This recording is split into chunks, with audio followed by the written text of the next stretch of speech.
What's up, internets? Jesus loves you. My name is Cody, and this is the Christian News Show we do every Monday, Wednesday, and Friday. And if my hair looks a little weird to you, I literally just kind of threw some stuff in there and went with it. It's one of those kind of days. And honestly, I think it turned out alright. I think I like it. But anyways, our first story of the day is something that you probably have already noticed if you live in the United States, and that is that it's cold. And not just like it's kind of cold outside, but like it hasn't been this cold in 20 years. So like almost my entire life, it has never been this cold. I don't know if you know this about me or not, but I would love to move to California. If I could live somewhere where it'd be okay to whine about it being 40 degrees out, that would be amazing. Like, I've lived in South Dakota, and that would be shorts weather. But right now, pretty much all of the United States, but like mostly directed at the Great Lakes area, it's like negative 20 degrees there, and then the wind chill is making it negative 50. And like I've also seen stories of cars frozen to the ground because of this weather. So I know for sure in New York they told people to stay inside. If you're in a town where your mayor or whatever told you to stay inside, just stay inside. Don't be dumb. You don't need to go to the grocery store that bad. You'll be fine.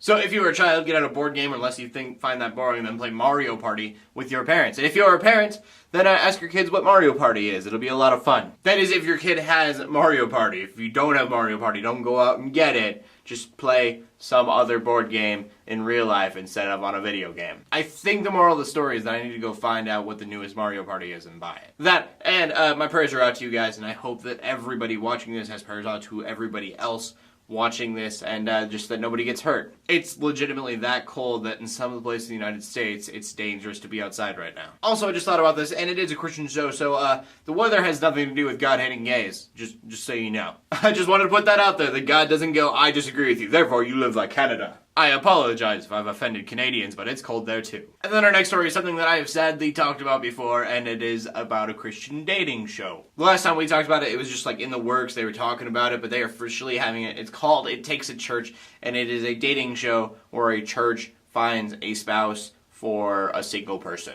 And I started thinking about this because I've been thinking about this in like LA preachers and reality TV shows like that because of something Lecrae said on a random interview I found. He said the church, even though we've made it like super comfortable, it's still supposed to be a holy thing, and he doesn't think that it's right to exploit the church for entertainment purposes. And to that I immediately agree, but then I think, well, if you were not going to have a reality show about the church and you want a Christian reality TV show, what do you make that show about? Like right now, people want reality television for whatever reason, and so if you want a Christian reality television show, it kind of needs to be at the church because there's no other real Christian culture, it seems. Like, you can maybe follow around a Christian band or something, but if you want, Christians in their natural habitat, you have to go to the church because those Christians just aren't being Christian outside of church most of the time. So it's a kind of a sad truth that I thought about that I wanted to share with you guys. I probably will not be watching It Takes a Church, but if you guys want to, it will be on GSN sometimes this year, so be looking for it.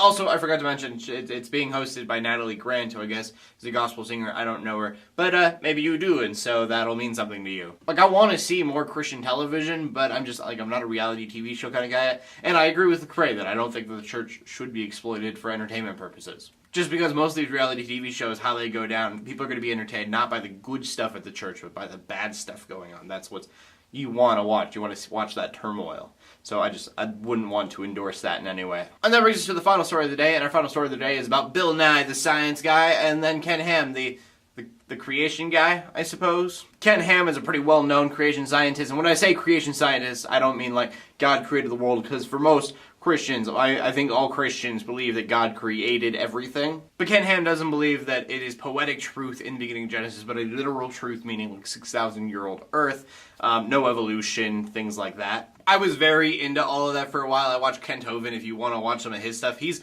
really amazing, but the things that he is saying aren't true. I tried writing a research paper off some of his ideas, and just like some of the evidence that he gives is non-existent. That being said, I keep a pretty open mind about it, but I believe that beginning of Genesis, there is so much truth in that like even if it wasn't historically correct, it is still symbolically correct. Like when you read Revelations, you're not going to believe that there's really going to be a dragon falling from the sky. You believe that it's all symbolic for something else. So I know I'm veering off path here, but sometime read Genesis and just read it thinking of it as a poem, and it's going to like just bring a lot of light to a lot of things that you didn't notice before. I've been told by a pastor that any question you could have about God you can find that answered in Genesis. So, but anyways, the reason that these guys are in the news is because Bill Nye is actually going to debate with Ken Ham at his museum. And as I said, I like to keep an open mind, and if this is on camera, this is something that I will probably actually watch. My only worry with this is, like I said, with Kent Hovind, I watched a few of his debates, and he was bringing up stuff that was like sourced by other creation scientists, and so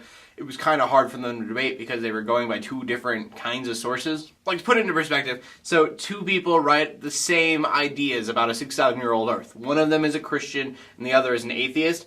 I'm going to trust the atheist because he's not biased with what he's doing. Just like I made a research paper a while back about the existence of Jesus, and there were no Christian sources in there. I used Jewish sources, atheist sources, agnostics, and went about it that way. That way there's just no bias in your research. But like, I would love if Bill Nye was trying to prove 6,000-year-old Earth and Ken Ham was trying to do evolution, because then they would both be like super unbiased about it. But Bill Nye versus Ken Ham, I'm really excited about it, and now that I'm thinking about it, that's probably the worst last news story I've ever done. Like, to me, this is something that I'm like really interested in. I like learning, but I thought about this. There's probably a lot of people out there who don't care in any way whatsoever. So to fix that, here's a picture of a puppy. See? It makes it all better. And that brings us to the question of the day, which is, what do you think about a Christian reality TV show about dating? As always, please leave a comment in the comment section below. I really want to know what you guys have to say. My name is Cody. I'm bringing you Christian news in a not so boring way every Monday, Wednesday, and Friday, except for that final story of the day, now that I realized. But anyways, in closing, let the haters hate, let the Christians pray, and to everybody, like, subscribe. I'll see you later, and God bless. Stay warm.